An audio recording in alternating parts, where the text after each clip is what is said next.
Hi viewers, ఎలా ఉన్నారు? ఈరోజు స్పెషల్ డిష్తోని మీ ముందుకి వచ్చేసాను. ఈరోజు మనం చేయబోయేది కాకరా పీట, అంటే ఒక స్వీట్ డిష్. ఒరిస్సాలోని ఎక్కువగా జగన్నాథ స్వామి టెంపుల్లోని ఈ కాకరా పీట అనే స్వీట్ డిష్ భగవంతునికి నైవేద్యంగా ఎక్కువగా పెడుతూ ఉంటారు.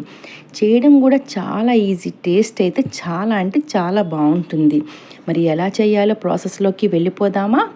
ముందుగుండా కొంచెం థిక్నెస్గా ఉండే కడాయి తీసుకొని బెల్లంని ఇలా వేసుకోవాలి. వాటర్ అనేది వేయకుండా అలా కలుపుతూ మెల్ట్ చేసుకోవాలి.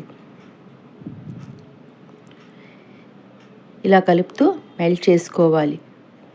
ఇలా బాగా మెల్ట్ అయింది కదండి. ఇప్పుడు ముందుగుండా గ్రేట్ చేసిన పచ్చి కొబ్బరి తురుముని ఇలా వేసేయాలి.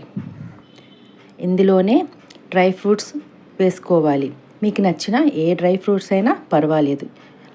వేసుకొని అంతా ఈవెన్గా బెల్లం పాకం అనేది శుభ్రంగా ఈ కొబ్బరికి అంతా పట్టేలా చక్కగా మిక్స్ చేసుకోవాలి.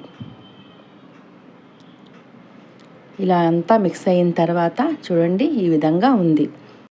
ఇప్పుడు వేరే ప్యాన్లోని ఏ బౌల్తో అయితే వాటర్ తీసుకుంటామో దానికి సగం షుగర్ వేసుకోవాలి. కొద్దిగా టేస్ట్ సరిపోయినంత సాల్ట్ కొద్దిగా వేసుకొని సోంఫ్ 2 స్పూన్లు ఘీ వేసుకోవాలి. ఇది కాస్త మరిగిన తర్వాత ఏ బౌల్తో అయితే మనం వాటర్ వేసుకున్నాం అదే బౌల్తోని సూజీ, అదేనండి ఉప్మా రవ్వ అంటారు కదా, అది వేసేసి ఈ విధంగా ఈ కన్సిస్టెన్సీలోని దగ్గరగా చేసుకోవాలి. తర్వాత ఇలా మూత పెట్టి ఒక 15 నిమిషాలు పక్కన పెట్టాలి. కాస్త చల్లారిన తర్వాత చపాతీ పిండిని ఒత్తుకున్నట్టు ఇలా ఒత్తుకోవాలి. ఇలా అంతా సాఫ్ట్గా ఒత్తుకోవాలి.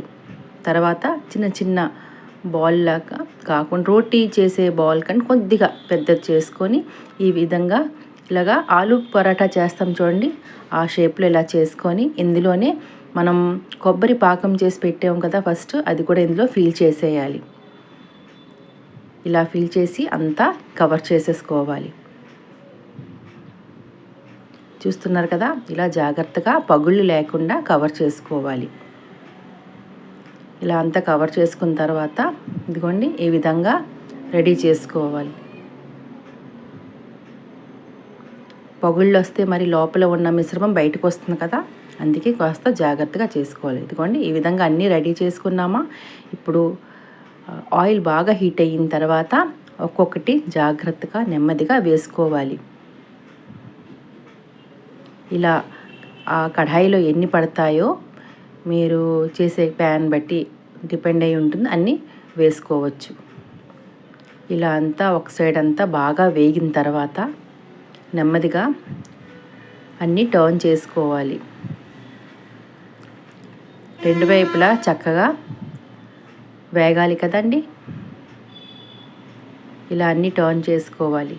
తర్వాత ఇదిగోండి ఈ విధంగా తీసేయడం ఈ కలర్లోని. నచ్చిందా రెసిపీ? లైక్, షేర్, సబ్స్క్రైబ్ చేయడం అస్సలు మర్చిపోకండి.